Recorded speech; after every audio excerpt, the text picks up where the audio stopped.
Everyone, good morning. Welcome back to my channel Debjani's lifestyle. কেমন আছো তোমরা সবাই? আশা করি সবাই খুব ভালো আছো, সুস্থ আছো।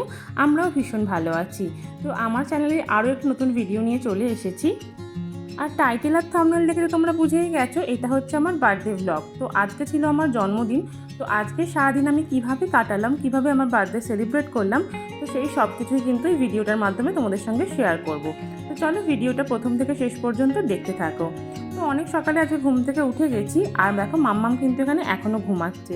ঘুমালে বাচ্চাদের মুখটা আরও নিষ্পাপ লাগে, তাই না? আর এদিকে দেখো এখন চলে এসেছি রান্নাঘরে, আর এসে দেখলাম মা এখানে ব্রেকফাস্ট বানাচ্ছে। তো ব্রেকফাস্টে মা আজকে দেখো একদম ঘরোয়াভাবে এগ চাউমিন বানাচ্ছে, যেটা খেতে আমার ভীষণ ভালো লাগে। আর এদিকে চাউমিন একদম রেডি হয়ে গেছে, আর আমি এদিকে দেখো 3টে প্লেটেই কিন্তু সার্ভ করে দিয়েছি। আর এইভাবে মায়ের হাতের ঘরোয়াভাবে সেই আলু দিয়ে চাউমিন বানানো না, একদম ছোটোবেলার কথা মনে পড়িয়ে দেয়। ছোটোবেলার স্কুলে মায়েরা ঠিক এইভাবেই টিফিন দিত না? তো দেখো এদিকে আমাদের ব্রেকফাস্ট করা কমপ্লিট হয়ে গেছে, আর মা দেখো চলে এসেছে আবার রান্নাঘরে। তো আজকে সকাল থেকেই মা মোটামুটি সব রান্নাবান্না শুরু করে দিয়েছে। আর এটা ভেবেই আমার আরও ভালো লাগছে যে এবছর তো আমরা কোয়ার্টারে আছি। আমি তো ভেবেছিলাম এবারের জন্মদিনটা হয়তো মা আমার সঙ্গে থাকবে না, কিন্তু একটা কারণবশত এবারের জন্মদিনেও না মা আমাদের সঙ্গেই আছে। তো এটা ভেবে আমার ভীষণ ভালো লাগছে, আর আমার এক্সপেকটেশনও না আরও অনেক বেশি বেড়ে গেছে। জন্মদিন নিয়ে আমার বরাবরেরই একটা এক্সপেকটেশন থাকে। এখনও হয়তো অতটা ম্যাচিওর হয়ে যায়নি যে জন্মদিন নিয়ে কোনো এক্সপেকটেশন থাকবে না।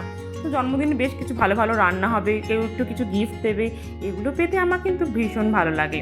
তো চলো ওদিকে দেখো মায়ের চাটনি পাঁপড় সব করা হয়ে গেছে, আর এদিকে রেডি হয়ে গেছে হচ্ছে মাটন বিরিয়ানি। তো এই প্রথমবার আমি সবার জন্য আজকে মাটন বিরিয়ানি বানিয়েছিলাম। তো এটা আমার হাতে করেই বলতে পারো। তো চলো আজকে আর কী রান্না হচ্ছে সেটাও তোমাদের দেখাবো। তার আগে দেখো এখন চলে এসেছি লাঞ্চ করতে। তো লাঞ্চ টাইম তো হয়ে গেছে, আর আমার জন্মদিনটা না এবারে টুইসডেতে পড়েছিল, তো ওর অফিস ছিল, তাই আজকে আমি আগেই লাঞ্চ করতে বসে পড়েছি। আর এদিকে দেখো মা আমাকে সুন্দর করে সব খাবারগুলো সাজিয়ে দিয়েছে। তো দেখো আজকের লাঞ্চের মেনুতে কী কী ছিল সেটা তোমাদের সঙ্গে একটু শেয়ার করে দিই। তো দেখো এখানে ছিল মাটন বিরিয়ানি, তারপর ছিল হচ্ছে স্যালাড, তারপর ছিল হচ্ছে যে এগ ডেভিল, তারপর ছিল হচ্ছে চিকেন কষা যেটা বলতে পারো, তারপর ছিল আনারসের চাটনি, আর ছিল পাঁপড়, ব্যাট পাঁপড়।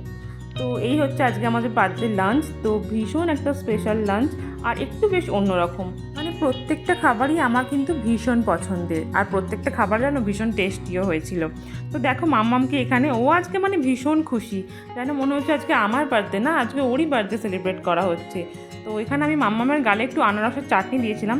তো ওর রিয়াকশানটা একটু দেখো, ওরে বাপরে যা মুখটা করছিল না, কিন্তু খেতে বন্ধ করেনি, মানে আবার চাইছিল ওকে দেওয়ার জন্য। আর এবারে আমার জন্মদিনটা আরও একটু বেশি স্পেশাল হয়ে গেছে এই মাম্মামের জন্য। আগের বছরের কথা ভাবলেও তো অবাক লাগে। আগের বছর আমার জন্মদিনে এতক্ষণে আমি তো পেঁয়াজ রসুন মাংস টাংস কিছুই খেতে পারছি না, সবেতেই একটা অদ্ভুত গন্ধ লাগছে মাম্মামের জন্য। আর এবছরে দেখো সেই মাম্মাম আমার সঙ্গে আমার বার্থডে লাঞ্চটা শেয়ার করছে। সময় কত তাড়াতাড়ি পেরিয়ে যায় না। যখন এই ভিডিওটা বানিয়েছিলাম তখন মাম্মামের বয়স প্রায় 8 মাস মতো। তো সময়টা যেন বড্ডই তাড়াতাড়ি বয়ে যাচ্ছে, আর মাম্মামটাও কি তাড়াতাড়ি চোখের নিমেষে বড় হয়ে যাচ্ছে।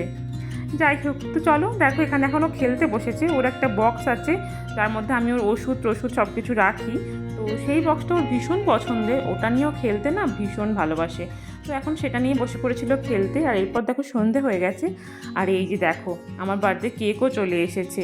আমার পাশের কোয়ার্টারেই, পাশে মানে ওই 1-2 কোয়ার্টার পর আর কি, একজন ভাবি থাকে, তো ভীষণ ভালো কেক বানায়।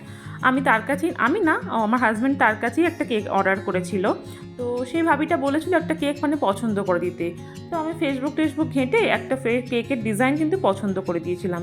বিশ্বাস করো একদম সেম টু সেম বানিয়ে দিয়েছে। আর কেকটা এত সুন্দর দেখতে, আমার তো ভীষণ পছন্দ হয়েছিল। আর শুধু দেখতে না, খেতেও কিন্তু ভীষণ টেস্টি, ভীষণ ইয়াম্মি ছিল। তো যাই হোক, এটা হচ্ছে আমার বার্থডে সেকেন্ড কেক। তো জানো তো আমি না পাইনঅ্যাপেল খেতে ভীষণ পছন্দ করি।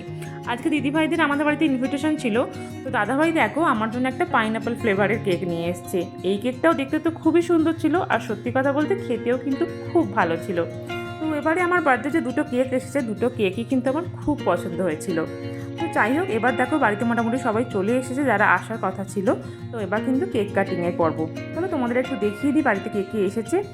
একদম লেফট সাইডে আছে দেখো দাদাভাই, আর দাদাভাই আর দিদিভাইকে তো এর আগে তোমরা আমার ব্লগে অনেকবারই দেখেছো।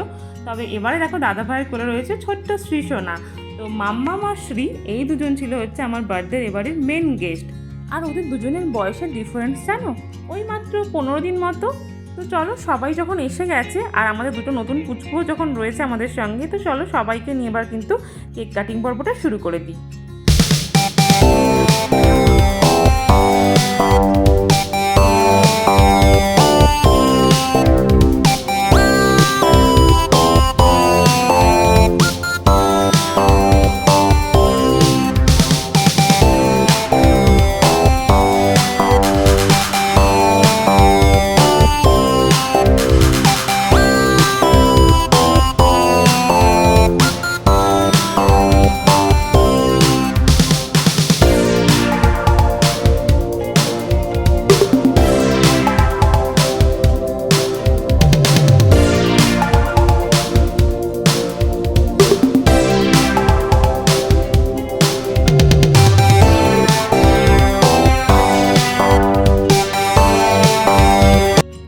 কাটিং পর্ব তো ডান। তো এবারের কেক দুটো না এত সুন্দর দেখতে ছিল, বিশ্বাস করো সত্যি মন থেকে ইচ্ছা করছিল না যে কেকগুলোকে কেটে নিই।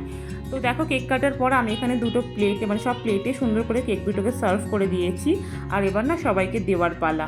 তো প্রথমে দাদাভাইকে তো দিয়ে দিলাম, আর এটা হচ্ছে দাদাভাইয়ের ভাই। তো আমার জন্মদিন যে সময় হয়েছিল সেই সময় দাদাভাইয়ের ভাই আর বাবা মানে কাকু আর দাদা আর একটা, তো তারা দিদিভাইদের বাড়িতে বেড়াতে এসেছিলো ছুটির সময়। তো সেই সময় ওরাও আমার বার্থডেতে আসে, তো বেশ ভালো লাগছিলো। মানে সবাইকে নিয়ে একটা বার্থডে সেলিব্রেট করতে বেশ ভালো লাগে, তাই না? তো দেখো এখানে মোটামুটি সবাইকে আমি কেক সার্ভ করে দিয়েছি। তো দেখো এই হচ্ছে আজকে আমার লুক। তো একটা হোয়াইট কালারের ওই গাউন টাইপের কুর্তি পরেছিলাম। তো খুব বেশি সাজার সময় পাইনি, ওই টুকটাক একটুখানি আর কি সেজে নিয়েছিলাম, যতটা না করলেই না। আর এদিকে দেখো আমাদের শ্রী সোনাকে কী সুন্দর একটু একটু করে কেক খাচ্ছে। বলছিলাম না আমার বার্থডে কেকটা এবারে ভীষণ ইয়াম্মি ছিল। তো আমার যেমন সেটা ভালো লেগেছে, ওরও হয়তো আমার মতো বেশ ভালো লেগেছিলো। তো যাই হোক, এ তো এদিকে একটু একটু করে কেক খাচ্ছে, আর আরেকজনকে দেখো এদিকে সে তার খেলনা নিয়ে বোতল নিয়ে এসব নিয়ে খেলতেই ব্যস্ত। সবার সঙ্গে গল্প করতে করতে কখন যে সন্ধ্যেটা পেরিয়ে গিয়েছিল সেটা বুঝতেই পারিনি। তাই এখন আমরা চলে এসেছি রান্নাঘরে, তো রাত্রেবেলার ডিনারের ব্যবস্থা করতে। তো আজকে ডিনারে দেখো খুব সিম্পল মেনু ছিল। তো দেখো বানিয়েছিলাম এগ কারি, যেটা আলু দিয়ে বানিয়েছিলাম। আসলে দিদিভাই আর আন্টিরা দুজনে কেউ চিকেন বা মাটন কিছু খায় না, তাই আজকে সবার জন্যই এগ কারি বানিয়েছিলাম। তার সঙ্গে আর কি ছিল সেটাও তোমাদের একটু দেখিয়ে দিই।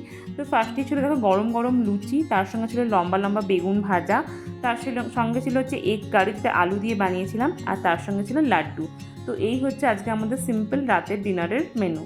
তো চলো, আজকে সারাদিনটা তো ভীষণ ভালোভাবে কাটলো, এতটাও এক্সপেক্ট করিনি আমি। তো আজকের মতো ভিডিওটাও তাহলে এখানেই শেষ করছি। খুব তাড়াতাড়ি দেখা হবে কিন্তু আবার পরের একটা ভিডিওতে। তো সবাই ভালো থেকো আর সুস্থ থেকো। আর আমার চ্যানেলটা যদি এখনও সাবস্ক্রাইব না করে থাকো তাহলে প্লিজ একটু সাবস্ক্রাইব করে দিও।